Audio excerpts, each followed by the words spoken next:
All right, let's go to Brittany in Salt Lake City. What's up, Brittany? Hey, Dr. John, how are you? Good. What are you doing?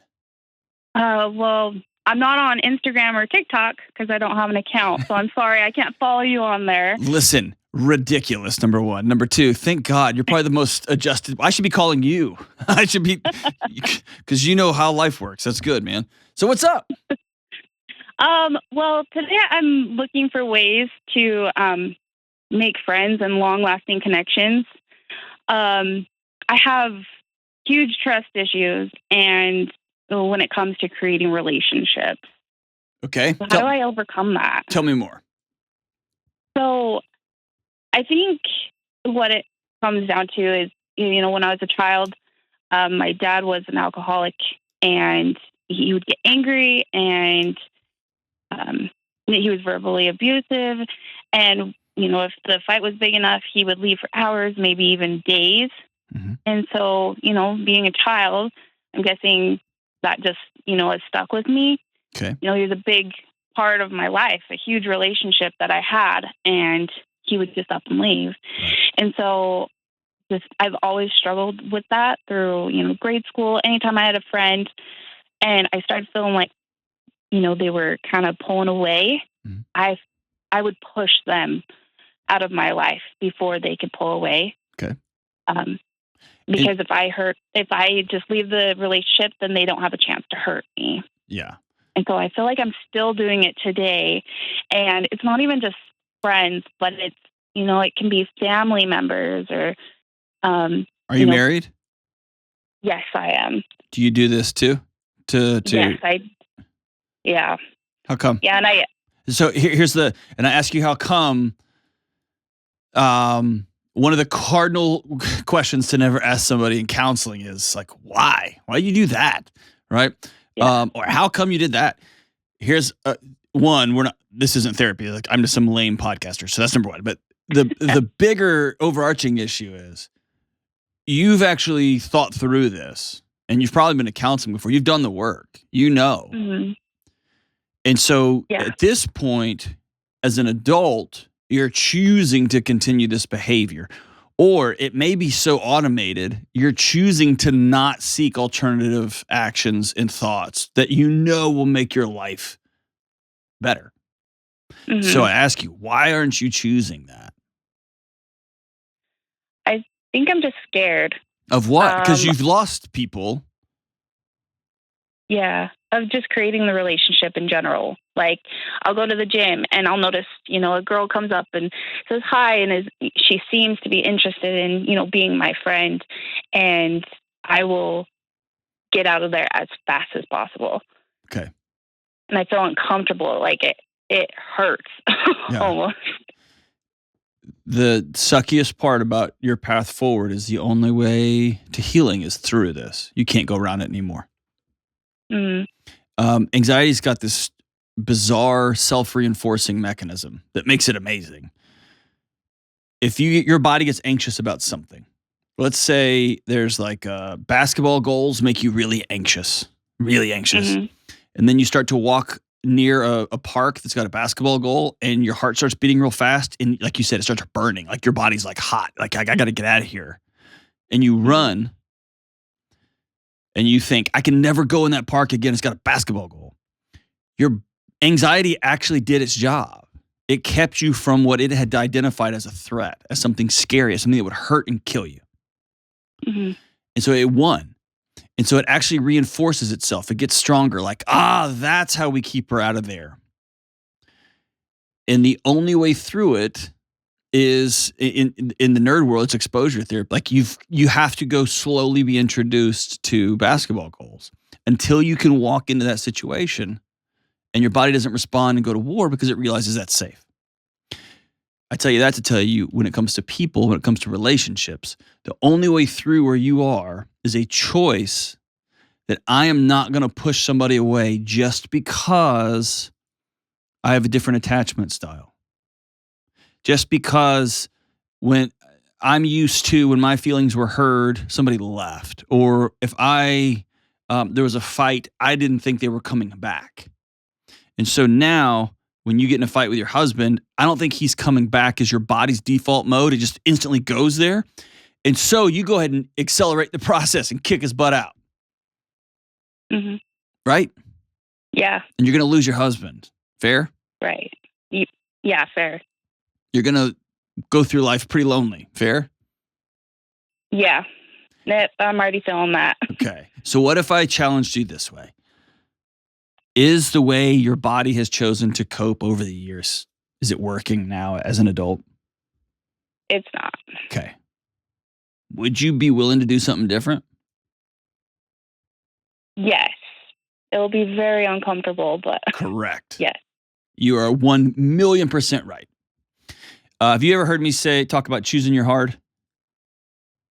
Remind me. I'm sure I have. I'm coming more and more to believe that living a non-anxious life, living a life of more peace than not, is about choosing a hard path. Because here's the deal. It's really hard to be 100 pounds overweight. It's hard on your knees. It's hard on your body, right? It's hard on your mental health. It's hard on your sleep. It's hard on your relationships. It's hard. It's just hard. It's not good, bad. I'm not judging. It's just hard. And it's really hard to lose 100 pounds. And it's really hard to keep off 100 pounds. That's hard too. And so we often get into an either or path, which is I'm just going to take the easy path, which is I'm just going to avoid people. I'm going to take the easy path. I'm not going to tell my husband what I actually need. I'm not going to tell my husband that I'm hurting. I'm not going to tell my husband that he's making me feel less than. I'm just going to ride it out. Or I'm just going to ignore him. I'm just going to kick him out. And maybe not kick him out of the house, but kick him out with silence, or kick him out with ignoring him, or kick him out with I'm just going to stay on social media and scroll while he's doing whatever he's doing. We think that's the easy path. It's not. It's killing us. It's killing us. And then the other path feels so hard, like I can't just like say my needs out loud. I can't just sit down and look my husband in the eye and say, I need this from you. Or I can't just tell that person in the gym, hey, you want to go get coffee? Because they might say no. They might look at you like, whoa, weirdo lady. I was just trying to be polite. That could super happen. And that'd be hard and weird. Or worse, they could say yes. And now you got to go get coffee with a stranger. And that can be insane because they might be a Democrat, or they might be like Trump 2024 and the rest of time. Like, you don't know. You don't know. It could be anything. It's not a matter of choosing hard or choosing easy. It's just choosing which hard path you're going to take. And when I have come to understand that, I'm always going to take the hard path that's going to lead me towards healing, and it's going to lead me towards peace. And that can only be found with relationships and with integrity and with authenticity and honesty. I'm living as congruent, to quote Rogers. I'm living a congruent life. And right now you're not, right? Right. And with my husband, it's like, as of late, I'm not sure why, but even when I go to kiss him or hug him, his body like naturally pulls away, and I'll mention it to him, and I don't know if he's lying when he says I didn't do anything, or if he doesn't notice that he does that. And so that's been a huge trigger for me lately, because, I go in for a kiss expecting this connection, and he'll pull away, and then he'll go in and kiss me. And so I think just lately, with him at least, that's where our disconnect has been. So I think where else though? Because it's bigger than that then. If it's happening just there, it's happening in other places. Where else is it happening? Like with him? Well, I mean, with all the intimacy, really, it's, So there's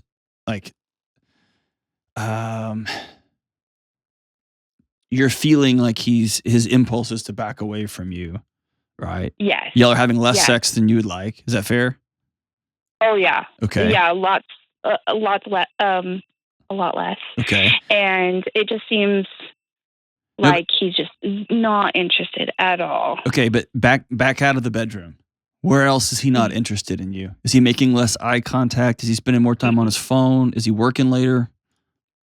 All of those things. Okay. Yeah. So the alarm system here, the GPS is telling you, here's the address, here's where we're going. But that's not the destination's not the issue. Man, this is a whole it's just an alarm system for a greater issue in your relationship.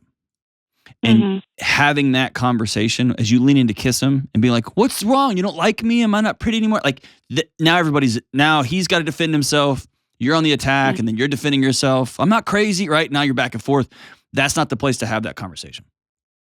It's to go to another location and to sit with one another and say, hey, look, something's changed in our relationship. What's going on? I'm not crazy. And have a couple of very specific, hey, you've been on your phone all the time in the last 2 months. We haven't had sex in the last 60 days. When's the last time y'all slept together? Probably 2 or 3 weeks ago. Okay. And I'm guessing it was perfunctory. It wasn't, yeah. Okay. All right. That's what it's been like lately. Okay. And I've expressed to him, so he's actually going to the night shift here soon. Okay. And I've expressed to him how, we've been kind of struggling in that area, or at least I have, and my concerns with that. And so back at Christmas, he said he put a lot of thought into this and he thought this would really help me. And so he actually got me a vibrator. Yeah. And was like, here, you can do that. And so that was really uncomfortable for me. Okay. And it made me even feel more lonely because it was like, no, I want the connection with you. Right. Did you tell him that? Yeah. Okay. The conversation. I don't know. It's like he's not feeling the same as me. He's happy. Whenever I talk to him, he's happy where he's at in his life. And I'm just like, it's like I'm reaching for him. Here's how I know he's not happy. Because his wife isn't happy with him. His wife doesn't like him. Yeah. You don't like him. And he is increasingly, and if you don't like yourself, often I don't like me, and that is reflected out onto other people. Don't get close to me. And the best way to keep somebody from getting close to you is for you to not like them back. Yeah. And I don't know how long that may have been going on, but he has received the message to the point that he has taken a left turn and gone elsewhere. I don't know if he's seeing somebody else or if he is just settled into this general adult male malaise. How old is he? 30. Yeah. It's it's a strange phenomenon that's happening it's happened for the last 10, 15 years. It's bananas. But just this generalized 30 to 45-year-old and older, it's just kind of the way this is. Mm-hmm. And I'm not attracted to her. I've put on some weight. She doesn't look like she used to. Like, she's just not into it. I'm just driving her crazy. I'm just gonna, and it's just 1 degree, and all of a sudden the car is way on the other side of the ocean. Right? Mm-hmm. Yeah. And so there's something about coming back saying, not, I want more of this from you, or because that's like, you need to be doing these things. The conversation begins with, I miss my husband. Mm-hmm. And you're gone. That's where the conversation starts. You will eventually get to whether he needs to go see a doctor and have his testosterone checked, or that he's dealing with some mental health issues he needs to work through, or he is just tired of taking criticism. He's tired of any number of relational things that have made their way to the bedroom. This idea of sex drive, Emily Nagoski did a remarkable job of just setting that whole thing on fire. It's just a myth. It's not real. It's about ons and offs. It's about gas pedals and brakes. And it's about creating an environment where there's enough gas pedals being pushed and there's no brakes. And that can be environmental. I need the house clean. That can be, I need it too cold in here. I need it warm in here. I need it to help with the kids. I need whatever we need. But it's not about Oh, I just don't like it. It's a whole context. And some people are really into it once a week, and some people are really into it 4 times a week or 8 times a week, whatever the thing is. You negotiate those relationally, but this is the intimacy here sounds very symptomatic. And I think the conversation starts with I really miss you. And something's going on. I need you to be honest with me. Because I want us to stay, not only stay married, but I want us to reconnect. And so, what is our path back to each other? It's owning reality. We have now found ourselves 6 inches apart from each other in bed, but we're 6,000 miles away from each other. How do we find our way back? How do we begin dating again? How do we begin flirting again? How do we create desire in this house? How do we practice desire? How do we create an air of sexuality and sensuality in our home? We got to practice coming back to each other. It can't just be, I need this, because the solution to I need this is, hey, here's just a vibrator. You can take care of it whenever you want to. And now you can just leave me alone because I'm not good at, I don't know what I'm doing, clearly. That's a totally different proposition. And so I would love, before he goes off to his new job, that y'all go spend a couple hours together, preferably in the morning, getting breakfast together in the sunshine when it's a little bit cold, and saying, hey, before we make this big life transition, I miss you and I want you back in my life. And it's not just about sex. It's about texting. It's about eye contact. It's about touch. It's about hugs. It's about all these things. And some of it may be as simple as my wife and I years ago implemented in the mornings when both of us wake up, we hug. Just hug. Never occurred to one of us to do that. But we hug. It's just a thing. And we both know that that starts a domino that impacts both of our days. And now it's weird when I'm on the road. Like I expect that. I need that. It's just a part of breathing for me. It's part of waking up, and it's not there when I'm on the road. And so I can't wait till I get home and I just get that routine morning hug that just starts the day, right? Whatever those things are for you guys. We're just going to have skin to skin contact for 3 minutes in the morning when we're just going to hold hands, whatever it is. Y'all will start figuring that out, but that will start with, I miss you. I want you back. Thanks for the call.